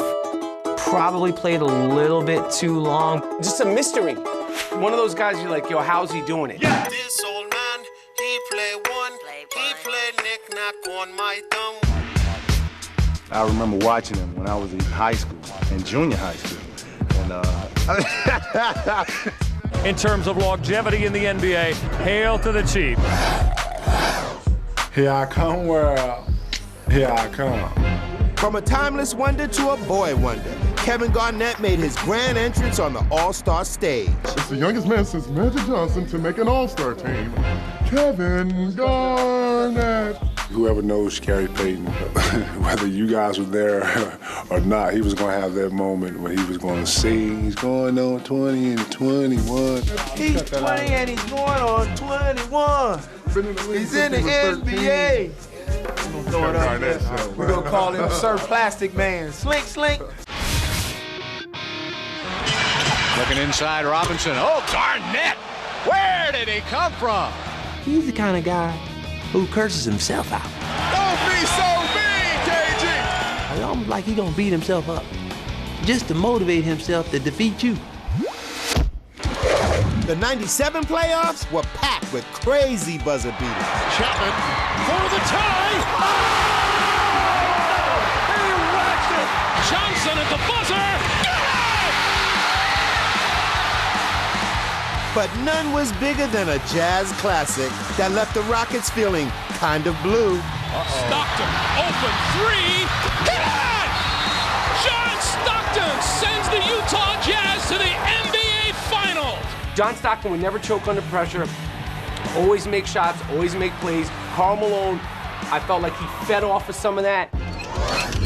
See, if you really think 1-2 punch, point guard, big man, Stockton and Malone, what jumps to mind right away. Stockton to Malone. How many times is that said? Stockton to Malone. One of the classic nicknames. Mailman, Karl Malone, he's a bad man. He's a bad man. Malone took home the hardware as league MVP. But Michael Jordan took the shot that sealed Game 1 of the finals. Michael I've had so many I can't even remember them all.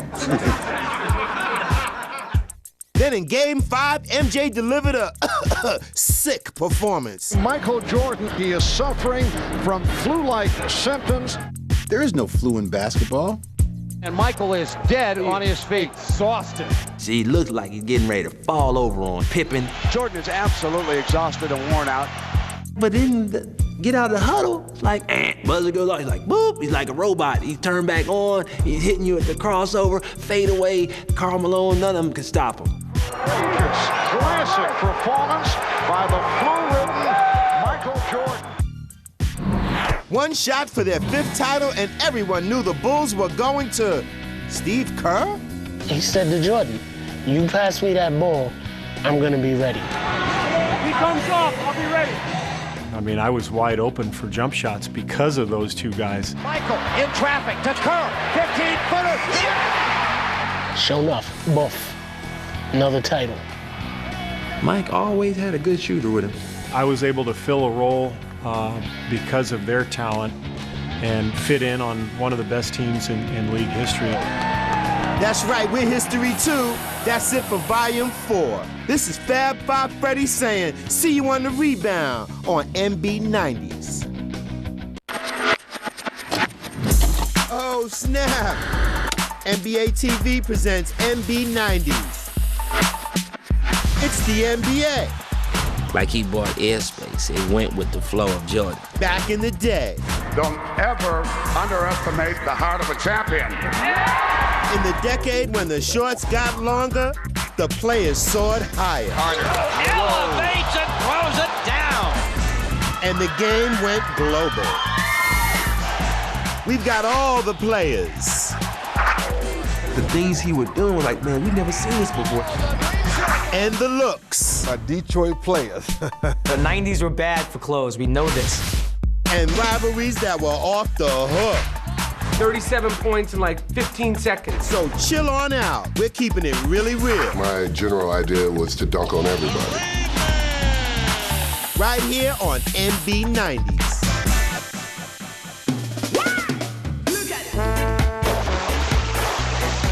In June of 1997, the obvious first pick in the NBA draft wasn't coming from an obvious place.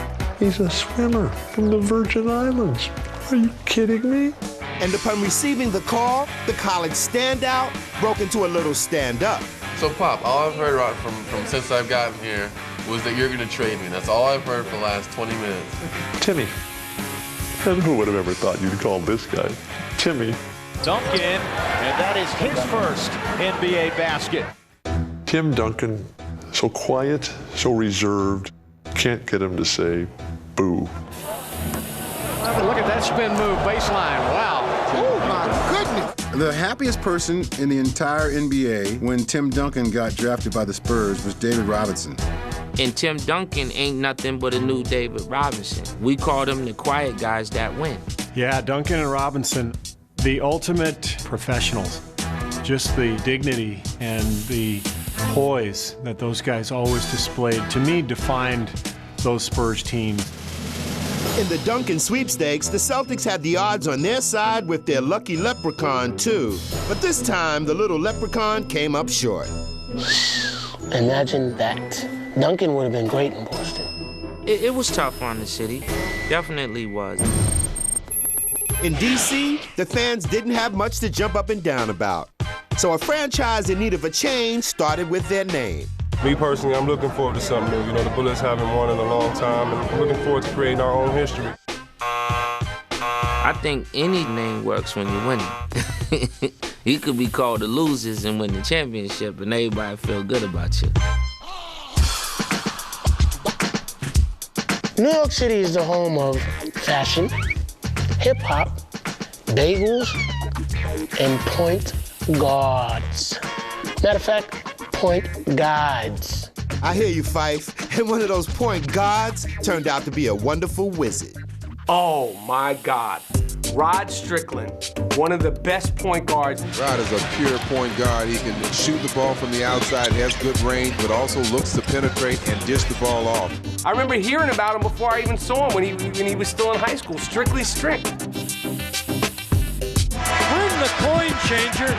Rod's throwing nothing but dimes. He'll dribble, get all the way in the painted area, pause, sometimes in the air or on the ground, whack, hit the open person. I think he's the best in the league at getting to the basket. Every team he went to, he made that team better. Still to come on MB90s. Half man, half amazing. Down court, Vince Carter, he flies in.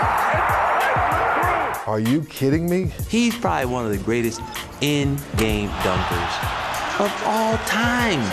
You go to a regular game, he had some dunks that probably could have won the dunk contest. He's got McGrady again this time. The lob to Vince Carter. Throw it down, big man, one time. Nasty. Boy, that's my boy. Everything I taught him. How about this guy, Vince Carter? Vince Carter was sick. Hey, y'all like the show? Let us know. Hit us up on Twitter with the hashtag NB90s. Come on, y'all. You are watching MB90s Volume 5 with me, Fab 5 Freddy. What up, y'all? This is Mike Bev. And the one thing I remember about the 90s was the incredible nicknames. Check them out. Mailman delivered. Back to Carl, base left. 12-footer. Good. The mailman delivered. And he was a big mailman, too. He had a double bag. Corliss Williamson. Hold on. What was his nickname again? The Big what? Here's Big Nasty. Look out below. The Big Nasty, that's what it was. It was fitting, Big Nasty. He was definitely nasty. Augman? Stacey Augman, Plastic Man. Oh, that's why they call him the Plastic Man. He almost was like a GQ NBA model ball player, man. I like this Stacey. Robert Tractor Trailer, may he rest in peace. Milwaukee runs out. Oh, baby, Tractor, do it, big fella. Big up top, light on the toes. Tractor Trailer, I loved it. Great nickname. Antoine Walker, I don't remember his nickname. Employee number 8, that's pretty hot. I just call Antoine the Shake, man. He was like the Harlem up top shaker. Just as the decade had begun, it would close with Portland blazing a trail as a Western Conference power. With a jam. And they couldn't have done it without their international man of mystery. A legend that we had heard so much about. He was straight up Drago. He was straight up on that, like, I must break you style. But then he'd make these crazy passes. So, you know, he would throw around the back passes and between the leg passes. Wow! Arvidas orchestrated the whole deal. We saw him at the end of, I just wish he would have had that opportunity earlier in his career. In the City of Roses, the Blazers were in full bloom. While in the City of Big Shoulders, the Bulls had come to lean on their dynamic duo. Batman and Robin. Michael Jordan, Scottie Pippen, Q-Tip, Fight Dog. It made it hard for any team. I don't care what kind of role you were on, you had to slow your roll down. It was just unreal for them to have everything, athleticism, skills, and also they played together. Jordan off the screen by Pippen. Right back to Scottie. Oh! Any of these long players that are out now who play defense and can push the ball up the court and everything like that, they all come from that Scottie Pippen mold. Scottie had that body sculpted by Michelangelo. There's nobody in our game right now that takes the game that's serious defensively and who were born with just some spider arms. Myers for Pippen.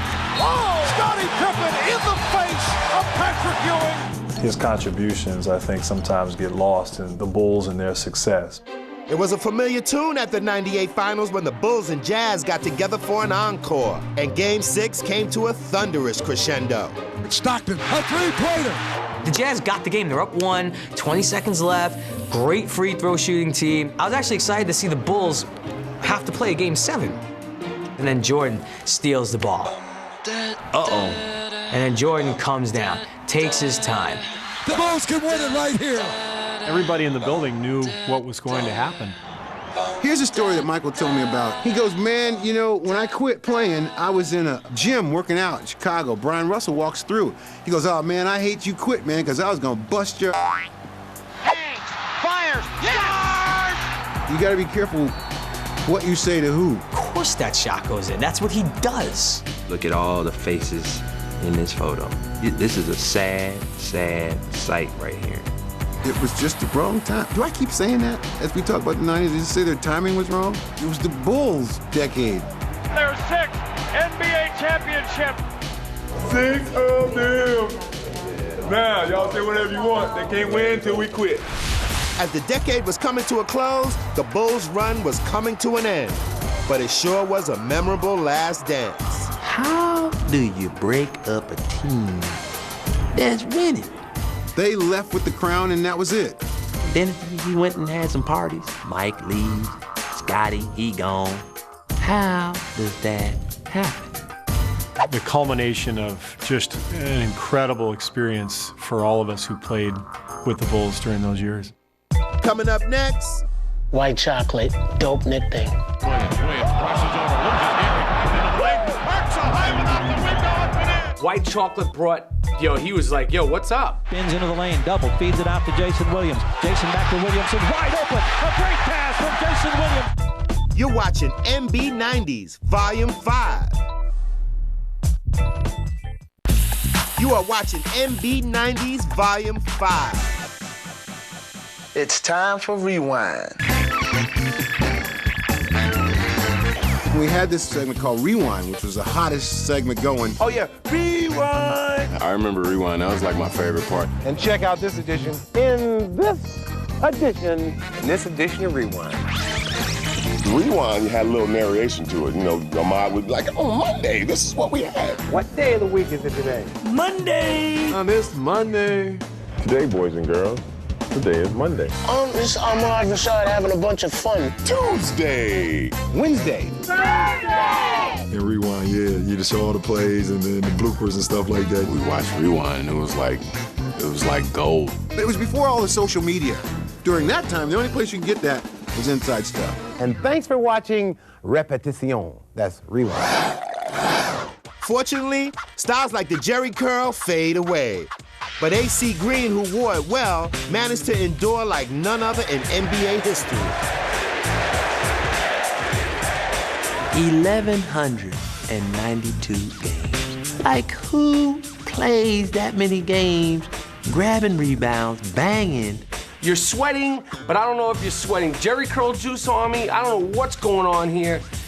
Eventually cut the Jerry curl, had a nice little fade, and I don't think that record will ever be broken. AC Green is so stable, so dependable. AC Green was the true Iron Man. He was the man of steel. But Superman's not the only one who could fly. The NBA was taking to new heights by Air Canada. They're going to Carter. 10 seconds. Watch the penetration. He goes to the basket. Stop! Vince Carter. Throw it down, big man, one time. Oh, no! He brought the ruckus. He went to North Carolina. Like, a lot of those players are under wraps. It's like as soon as he got into the NBA, it was like, I'm free. Oh my goodness. Then sanity. I mean, this guy's crazy. Carter elevates and throws it down. I love Mutombo.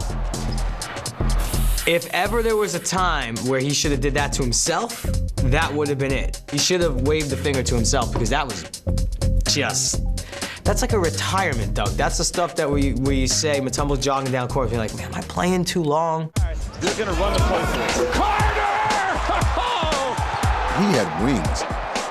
The dunks of the week, he was in every single one of them. He had everything a high flyer could ask for. Literally, like he had springs. Boom! Jump the opposite direction, turn around. What in the world? What is this? This isn't what you do. You could get hurt. I would have loved to have played against Vince Carter, and he would have dunked on me big time. Can you believe this guy? In Sacramento, there was another rookie captivating crowds with a different flavor. Williams to the hole. This guy's amazing. White chocolate, perfect name.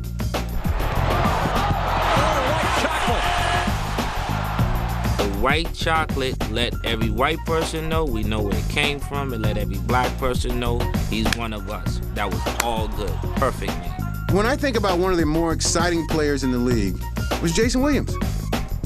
He could have been a Harlem Globetrotter. I'm not kidding you. It was showtime all over again. Williams, can you believe him? Nasty with that ball handle. He probably drove most coaches crazy, but he couldn't help himself. It's just the way he played, and it actually worked for him. Jason, he's like the newborn kid on the family. Yeah, and that youngster, he helped bring the Kings crowd back to life. Oh, what a move by Jason Williams. Behind the back. They love it here. You're one of the best fan base teams in the entire NBA. The Lakers would play up there, and like Phil Jackson would have earplugs in his ears. Like dudes would have cowbells. Those are good fans up there.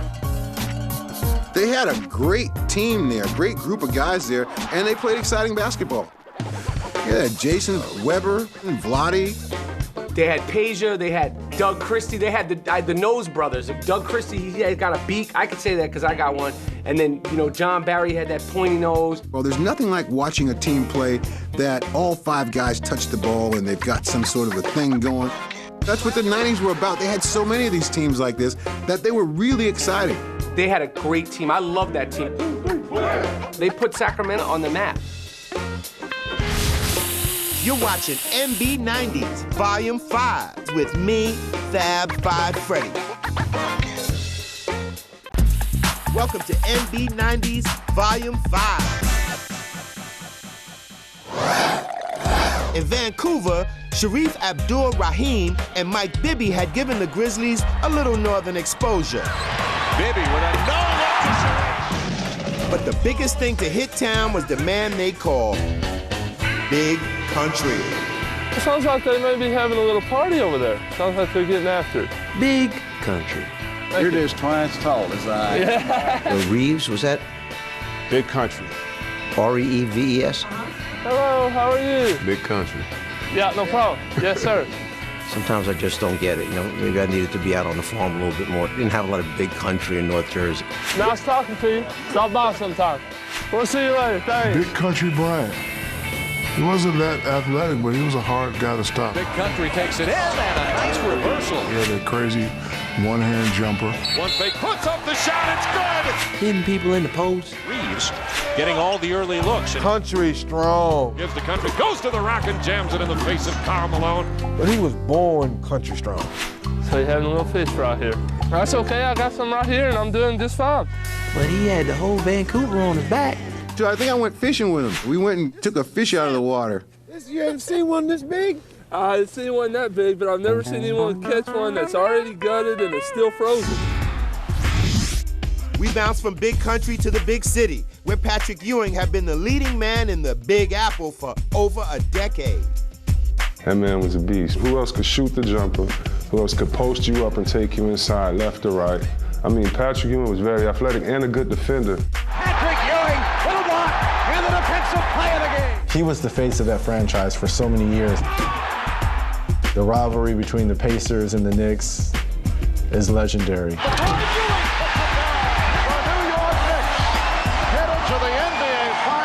Oh, we could talk about the Knicks all day long.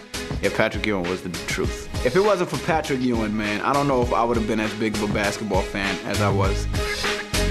Yes, I do remember Pat Ewing with the big knee pads. Nobody does that anymore. I mean, the knee pads were nasty, but he was the man. I loved everything about Pat, and I always hated that he could never get one. And in '99, the Knicks were on their way. Houston ducks under, got it! And the New York Knicks have become the second number 8 team to knock off a number 1. And when Pat went down with an injury, the scrappy Knicks rallied to try to get one for the big fella. What a great run. That was a special team. Marcus Camby just had the greatest run of his life in those playoffs. This was the year where Larry Johnson's back was so bad that he really had to develop the three-pointer. He was hitting that shot, which he started doing this. And in that moment, it's your dream. Down 3, I'm gonna get a 4-point play. Johnson is three-point territory, but guarded tightly. Johnson cuts left, now fires a 3. It is good, and he's fouled. It counts, and he is fouled. I remember Larry Bird was on the sidelines pissed. Larry was pissed. So many things about that play are special. One, the foul wasn't really a foul. I mean, it was barely like I think he maybe got like some of the hair on his arm. He's going nuts. He's going nuts, and he's like, yo, chill. And he went, He took his zen moment, took a breath, and had to hit that free throw. I remember being so nervous. I'm like, you gotta hit this free throw. You gotta hit this free throw. Larry Johnson looking for the lead. The free throw is good. A 4-point play. And this incredible playoff run continues. Meanwhile, the Blazers' holiday weekend was ruined when they were barbecued at the buzzer. We call it the Memorial Day Miracle in San Antonio. Into Shawn Elliott.